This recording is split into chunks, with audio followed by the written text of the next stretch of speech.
Hey, it's Kat from the Craft of Wellness. You know what? Sometimes I get my most interesting thinking happening in the egg chair. And you know what I was thinking about? It was dopamine and how we kind of just think that it's a pleasure chemical. So, yay, chocolate, and yay, social media, and yay, excitement. Release the dopamine. But dopamine is actually so much more than that. I've been learning about it. Dopamine is deeply connected to motivation, which we knew, curiosity, of course, novelty. Ooh, is that how you say that? New stuff, learning, attention, and even how your brain experiences time. And that's the one that got me. And then once you understand this, you start seeing the world completely differently. So let's take a deep breath in and out because every breath counts. Have you ever noticed when you're doing the exact same thing every single day, like the same routine, the same drive, the same scrolling, the same conversations, the same patterns? You get where I'm going with that? Your weeks blur together, right? Months seem to disappear. And suddenly you're asking, like, wait, what? How is it already May?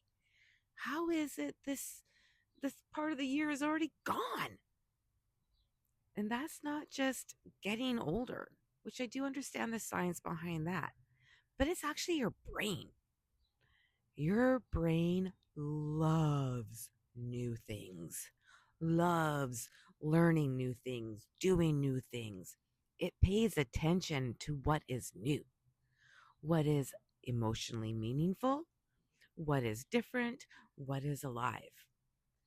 And dopamine helps timestamp those experiences, right? So that means when your brain experiences something new, it records more information than if it was something you already did before. More sensory input, more awareness, more emotional engagement, more memory markers. And because more memories are being formed, time feels fuller, richer, slower. So, this is why childhood felt so long. You guys remember our summers, right? Everything was new.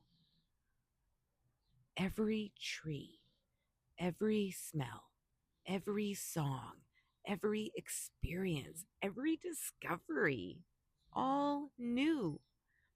The brain was absorbing life. But as adults, and let's be honest, most people stop experiencing life. They start repeating it. And real talk here, screens, yeah, it amplifies this.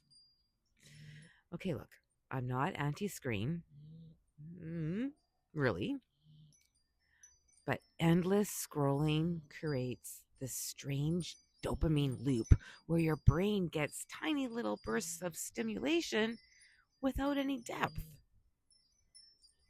So, quick hits, fast new things coming on your feed, no embodiment. And because the nervous system is overstimulated but under experiencing actual life, time disappears. People aren't fully present anymore. And hey, I'm there too. Like, I'm not perfect. I got scrolling there for an hour, completely gone. We're just that are consuming reality instead of experiencing it. And I honestly think this is part of why so many people feel disconnected right now, because Their nervous system was never designed to live entirely on artificial stimulation. It was designed for sunlight, movement, connection, nature, curiosity, exploring, creativity, touch, meaning. Like I said, some of the things I think in the egg chair, but I really do believe that your brain wants, needs real sensory experiences. And that's why something as simple as taking a different walking path, trying a new tea, which I've got right here, learning something new, watching the birds, gardening with your bare hands in the soil, earthing barefoot, laughing with someone, or even your dog, or just sitting by the river. It can literally change your experience of time because your brain wakes back up. And here's where I think it gets really interesting for me. And let me take my drink before I share this.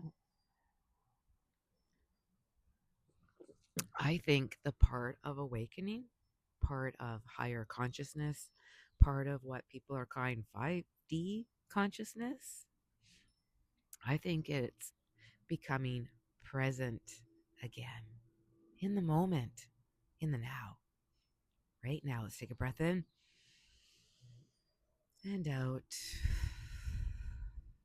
No rushing through life unconsciously, not being trapped in those loops, not fully consumed by survival mode or artificial stimulation, but actually experiencing the human experience, feeling the wind, watching the trees move, noticing little synchronicities, being aware enough to feel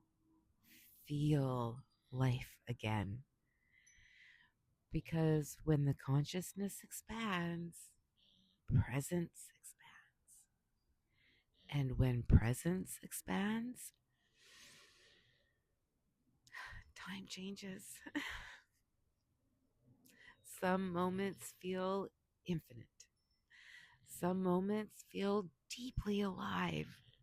And some moments feel almost outside of time entirely. Yes. So I think dopamine, awareness, new things, nervous system regulation, and consciousness are all connected far more than what we realize. Your brain is not just seeking pleasure. Mm-mm. It's actually seeking aliveness. That's why we came here. It's seeking meaning. It's seeking expansion. And maybe, my friends, maybe that's why healing often starts with the really small things, like walking barefoot, taking a different route home, watching the sunset, learning something new, putting your phone down long enough to hear the birds. Because sometimes the nervous system doesn't need more stimulation. Sometimes it needs more life. And honestly, my dear friends, I think there's magic in that. Let's take a deep breath in and out. Choose love, my friends. You got this.